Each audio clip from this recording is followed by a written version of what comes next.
stop for a moment. First of all, just stop. If you are lying down, adjust your body slowly. If you are sitting down, allow your shoulders to relax. There's nothing you need to do right now. No decision, no rush. The night has already begun. A long time ago, outside, the world shrinks. The sounds become more spaced out. The lights go out one by one, and everything that's left over it is this gentle silence that only exists when the day finally gives up on us. It was on a night like this, an ordinary night, without important dates, without any significant events. Then the house appeared. There was no announcement. There was no warning. She was simply there, an old road, hardly used, of those that seem to exist more in memory than on maps. The worn asphalt, the sides taken up by tall trees, and the sky, a calm deep sky without too many stars, as if he were tired too. The moon provided only the necessary light, that's all, no less. And in that soft light between long shadows and the distant murmur of the wind, the house appeared. It wasn't too big, not too small. It was enough, an old house. Those who don't try to impress. No fences, no license plates, no signs of neglect or recent care, just a gift. Perhaps you've seen a house like this before, or maybe not, but there's something curious about certain places. Even when we've never seen them before, they recognize us. The facade was simple, wood aged by time, dark windows, still like closed eyes. There were no lights on, and yet it didn't seem empty. The air around was different, denser, slower, as if time, there, had decided to walk carefully so as not to wake anyone up. There was no fear, this is important to say, no sense of danger. There's no urgency to leave. Just a strange familiarity. That feeling when we enter a place and we feel like we've been there before at another point in life, or maybe at another moment within ourselves. The silence was not absolute. It was a vivid silence, punctuated by the distant rustling of branches, by the gentle rustling of the leaves, and for something almost imperceptible, a low sound, slow pace, regular, like an old clock, marking the hours without caring if anyone is listening. The road, once long, it seemed to end there, not abruptly, but as if it had fulfilled its role. And at home, she didn't invite him, but it didn't push them away either. She was waiting. I waited without anxiety, no expectations, like someone who knows that everything arrives at the right time. The wind passed by the balcony. He slightly moved something hanging on the door, an old piece of paper, held together by a careful fold. It wasn't new, it wasn't recent, but it didn't seem forgotten either. The paper was there, as a souvenir that refuses to disappear completely. The wood of the door bore the marks of time, minor imperfections, silent scars of many seasons. Every detail seemed to tell a story, not in words but in person. And, interestingly, the more one observed that house, it seemed less important to know where did she come from, or why he was there. What mattered, that's how she made you feel. A good kind of tiredness, that tiredness that doesn't wear you down. It just packs, like the end of a long conversation, like the last chapter of a book, which doesn't need to be finished that night. Perhaps that's why. That certain houses only appear when the night is ripe enough, when the mind no longer races, when memories move more slowly, when the heart accepts not everything needs an answer. The road fell into complete silence.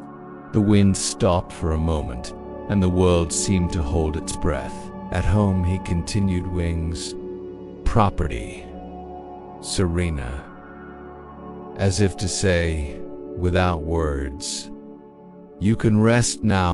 And that's how it was, on a silent night, in an old place, with a distant memory which hadn't even been recognized yet. That's where it all began.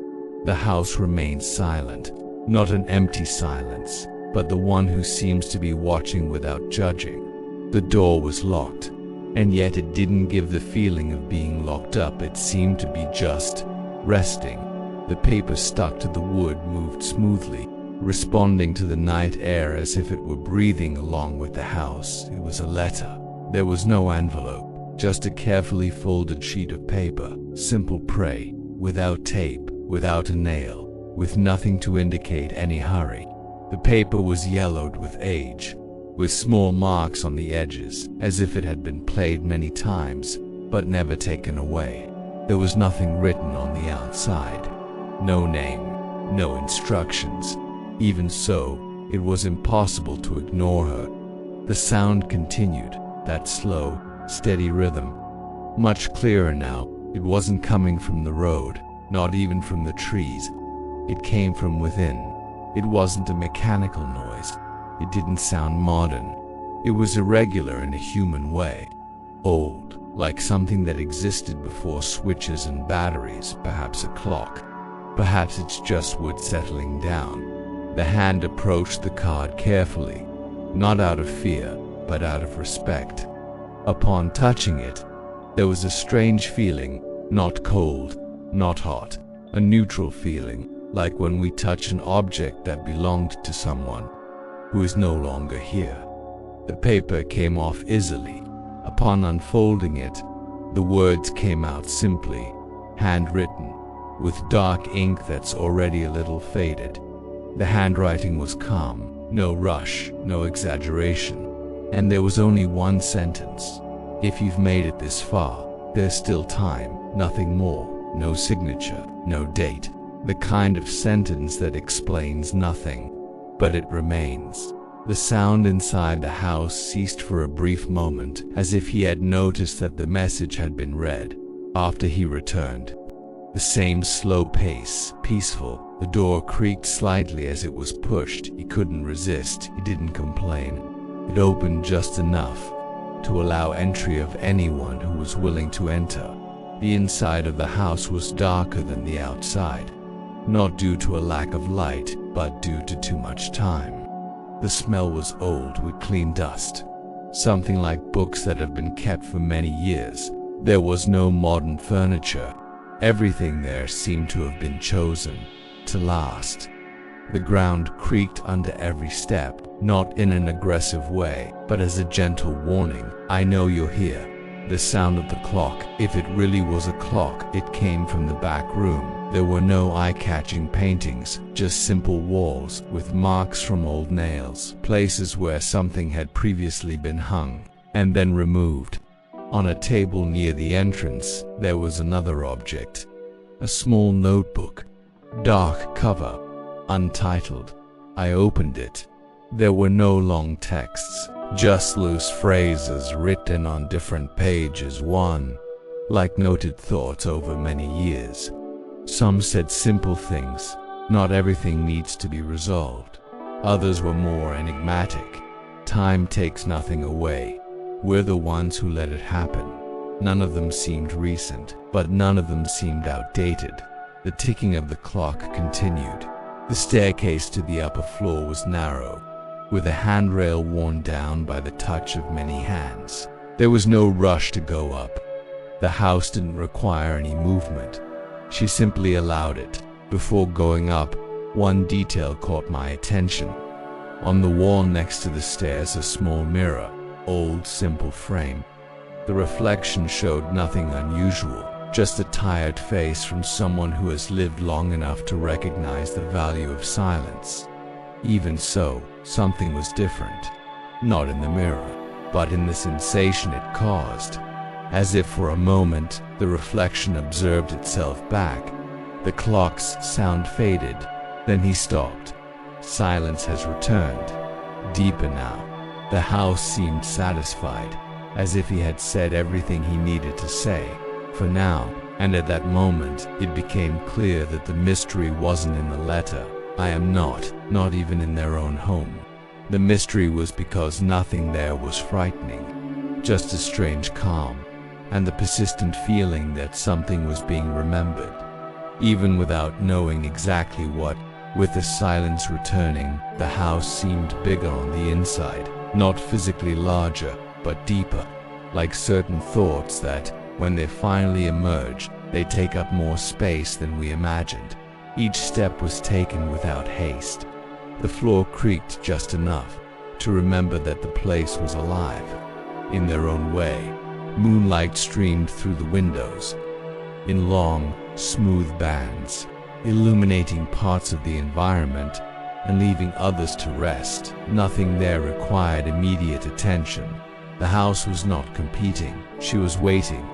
In the main hall there was an old bookcase. Few books, no catchy title.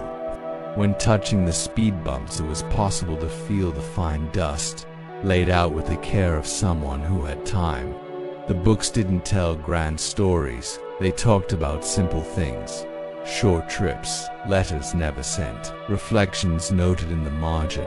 On one of the pages, one underlined phrase caught my attention. There are nights that don't ask for answers, they only ask for your presence.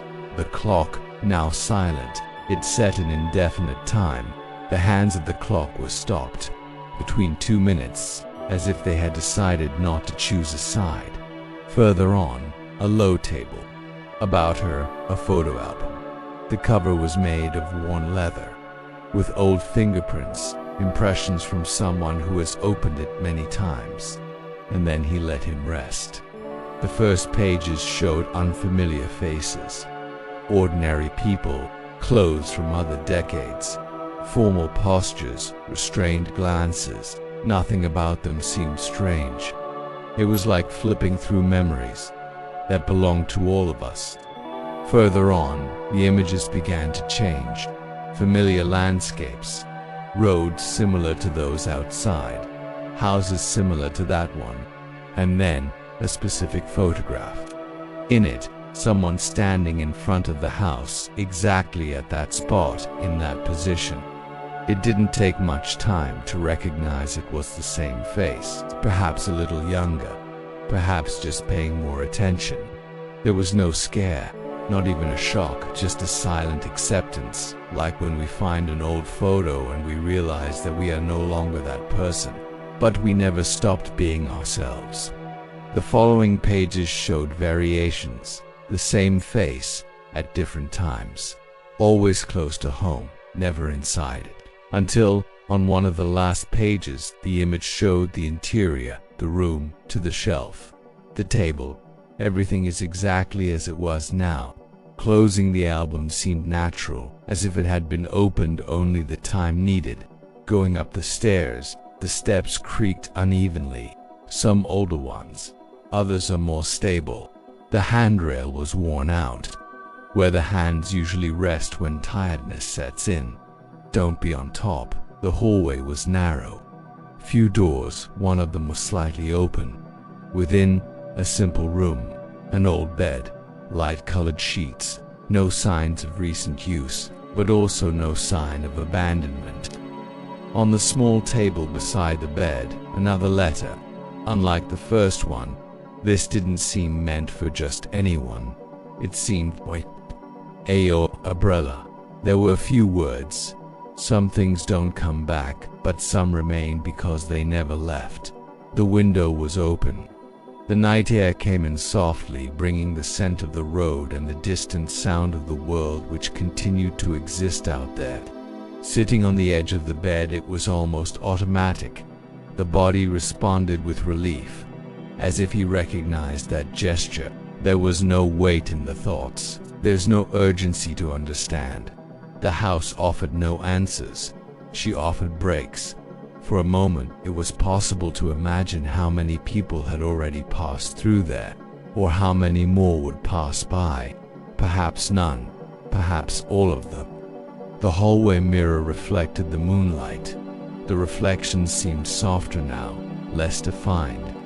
Not because it was changing, but because it didn't need to be observed closely. The clock started working again. A single tick, then another one. This is it. Constant. He didn't keep track of the time. He made his presence felt. Going down the stairs was easier than going up, as if the house were giving something back who didn't know he had been taken. The front door remained open. Outside, the night continued as usual.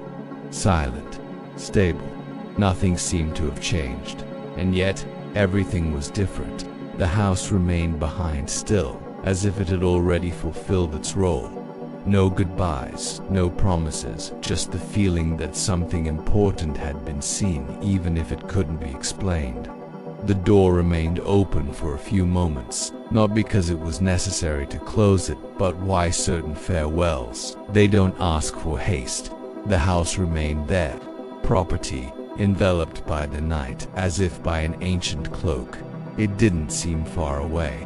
It didn't seem close either. Just a gift. The road ahead was returning to its usual shape, long, silent, with no signs that anything extraordinary had happened. The car was exactly where it had been left. No signs of excessive time, no visible change. Upon entering, the interior felt warmer, more familiar. The engine started immediately, effortlessly, without hesitation. For a moment, before continuing the journey, there was a desire to look back one more time. Not to confirm if the house was still there, but to acknowledge what no longer needed to be seen. Even so, the gaze turned gently. The house remained. One, not less, not bigger, perhaps just quieter, or maybe if it had always been this way. The road began to move slowly beneath the tires. The trees began to slide down the sides, like thoughts that drift away when we finally find comfort. No sound came from the house, no signal, no goodbyes, and that seemed right. As the distance increased, a curious feeling was settling in, not of loss, but in conclusion. Like when we close a book, not because the story ended, but because we've already read enough for that night. On paper, the words, the clock, the photographs, nothing required an explanation. Everything had served its purpose simply by existing. The road was quiet. The sky maintained the same deep hue.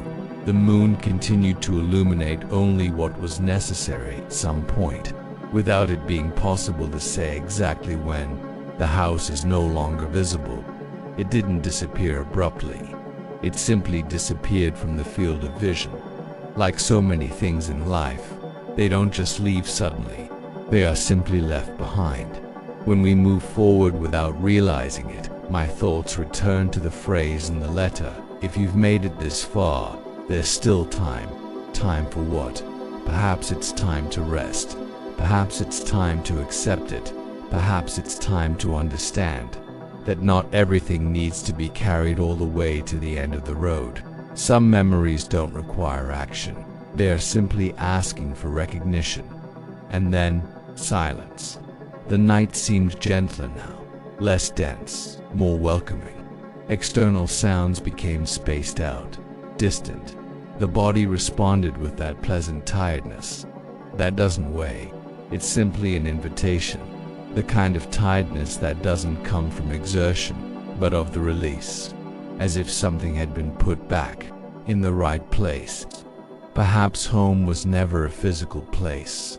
Perhaps I've never been there, in the way the eyes try to understand. Or maybe there are places that only appear when are we ready to stop, ready to listen to the silence without discomfort, ready to accept some questions they don't want an answer. They want rest. The road continued, and with her, the tranquil certainty that that night it didn't need to be clearly remembered. It was enough to know that she existed. Just like certain houses, certain paths, certain moments, they don't stay with us forever, but they leave something behind, a quiet, discreet calm. One less burden, a peace that needs no explanation. Now, allow your breathing to slow down. There is nothing more to observe, nothing to understand, nothing to resolve. The night continues to take care of the world outside, and you can rest in here. If the house still exists, or if it never existed, that doesn't matter anymore. The mystery remains, but remain at peace. Good evening.